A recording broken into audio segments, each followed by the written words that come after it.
Designing adventure game puzzles is admittedly a fine art. There's no way of telling if the puzzle you planned is so obvious that anyone can solve it, or if it's so opaque that you can't even fathom at the solution. Here, in no particular order, are what I think are the 10 dumbest adventure game puzzles. Number 1. Yellow Flowers in the Meat, The Secret of Monkey Island. Now, I love The Secret of Monkey Island. I genuinely do.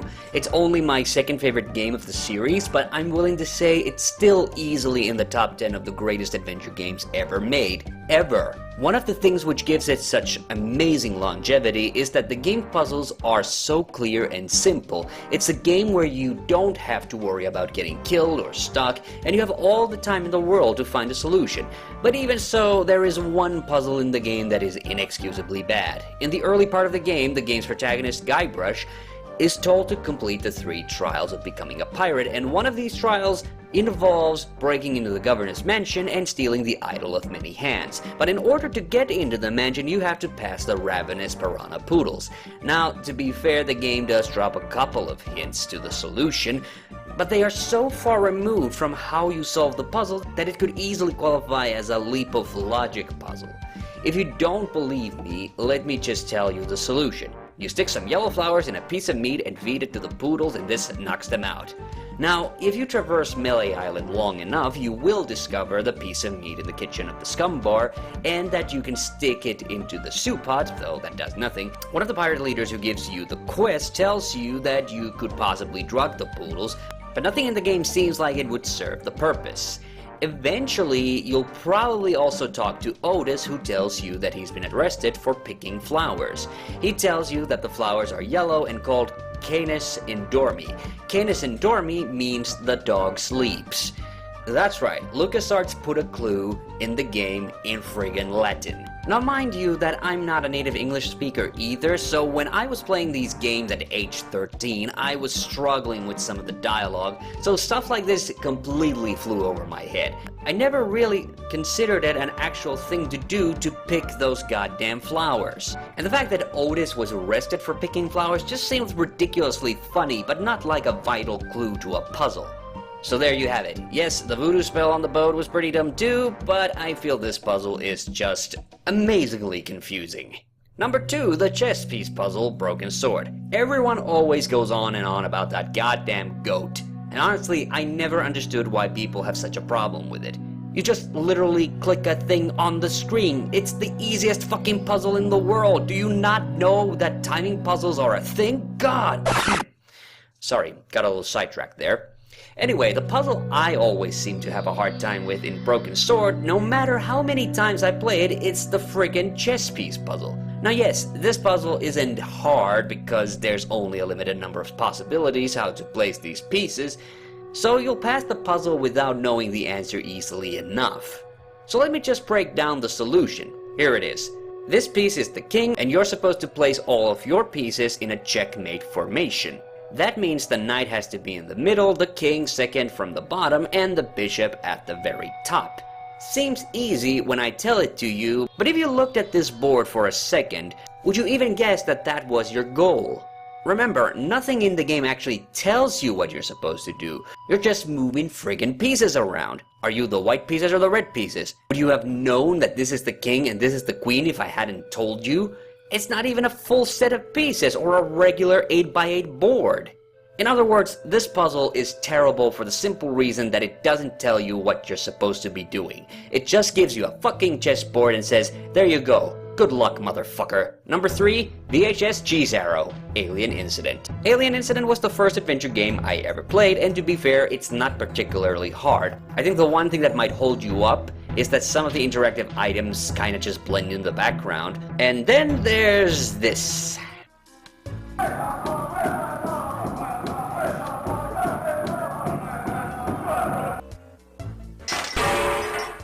Yep, you put a VHS tape of a cowboy movie on, and an arrow made of cheese enters the real world.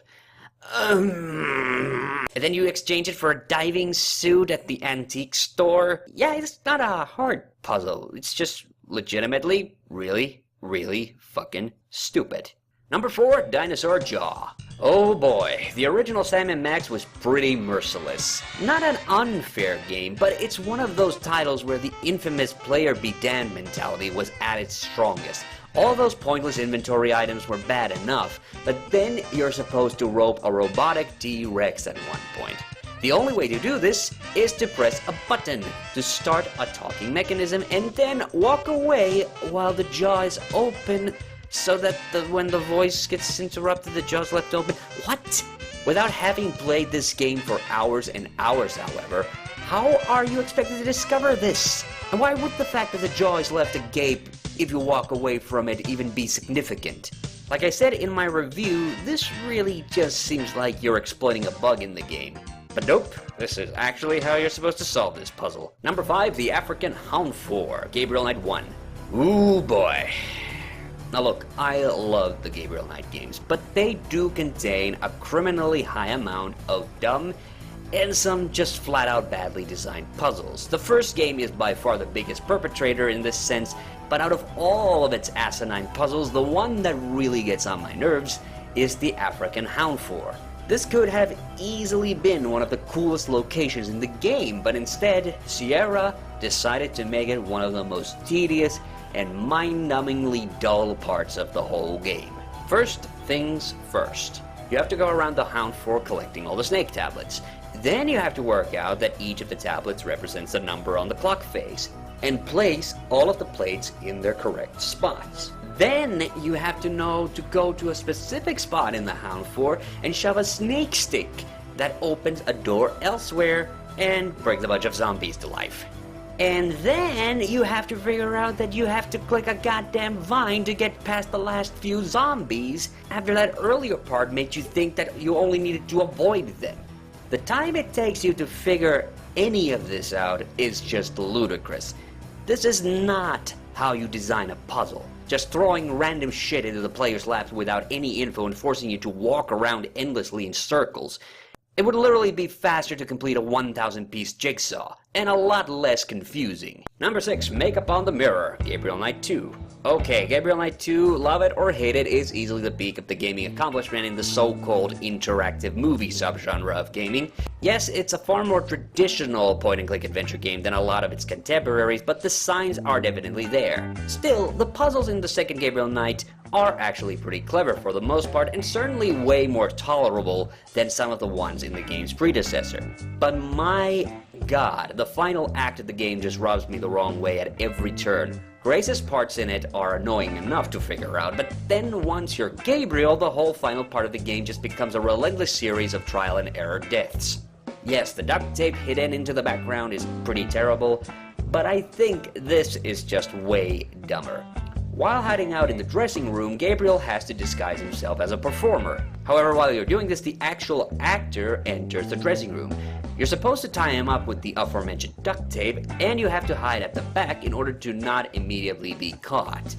But the first time you figure all of this out, you'll still probably fail because the actor sees you sneaking up from his mirror. And this is what you have to do. You smear powder all over the mirror to hide your presence. Ugh. For one, this shit would never work in a million years in real life. And secondly, how are you supposed to figure that out without failing the first time? You're not. Fuck you. A Sierra tradition. Number 7, The Turtle Skeleton, The Dig. The Dig is an amazing game. Literally, I've been meaning to get around to reviewing this forever, but I haven't. Suffice to say, this is one of the best LucasArts games I ever made. Without spoiling the plot too much, you're an astronaut stranded on an alien world. That's not too spoilery. The Dig's biggest virtue are its puzzles. For about 90% of the game, you're alone with no one to talk to. But the puzzles in the game, by and large, are designed in a way that you can easily figure them out without excessive amounts of dialogue. That is, until you come to the goddamn turtle skeleton puzzle, where you have to assemble a skeleton of one of these turtle things and use a green crystal to bring it to life in order to get rid of an underwater monster. Here's the problem. You have to get every freaking bone in the right place immediately, or the resurrection fails, and you have to start from the beginning. This is unbelievable horseshit. And what's worse, the game doesn't even have the decency to tell you what you got wrong. It's all like, ooh, you made a mistake, fuck you. You're doing it over. Number 8, the entire final act of Beneath the Steel Sky. Now, I do love Beneath the Steel Sky. I really do. I really, really do. It's hands down the best free point-and-click adventure game you can find on the internet, and I'm not jerking you when I say it's in my all-time top 10. However, after a decently leisurely start, where you can only die from your own stupidity, the final act of the game located beneath the city is just an amalgam of fuck you moments. Walk past the cave without a light bulb, you're dead. Walk into the android without setting up a trap, you're dead. Resurrect Joey as any of the wrong androids, you're dead. Pick the wrong fucking dialogue option, and you're dead. This is exactly the same problem as the end of Gabriel Knight 2, but here it feels even more artificial, not to mention that the individual steps, such as grabbing the android, just take forever to set up. So you die, you go through this whole song and dance and do it all over again. Ugh. Number 9, Wine to Vinegar, The Day of the Tentacle. Okay, call me an idiot if you like, but again, I don't think the infamous washing your car, or in this case a horse buggy, to make it rain puzzle is even that dumb. Mainly because everything in the game just screams, do it. But I have never in my life known that wine turns into vinegar if you keep it for too long. In one of the game's puzzles, you need vinegar, and the only way to get it is to place a bottle of wine in a time capsule to be recovered by another character in the future to be returned into the correct time to be used. Now, I love the time traveling mechanic in The Day of the Tentacle, but by God, if you didn't know this is an actual thing that wine does in real life, then how in the holy hell would you have figured it out? And finally, last but definitely not the least, number 10, Were Dog, Simon the Sorcerer 2. Now here's a game I've meant to talk about for a long time, yada yada yada. In the final part of the game, you have to get past this horrid monstrosity. You have to disguise your smell, because it can smell you. You have to dim the light so the creature can't see you, but it can still hear you. So, what do you have to do? You use the where icon on a dog in your inventory, who's actually a role-playing nerd you turned into a dog earlier in the game, and blam! You have fluffy slippers to help you get past. Great. Well, that's the video. I hope you enjoyed it. I'm TheHande, and see you on the next one. The ultimate adventure game cliché.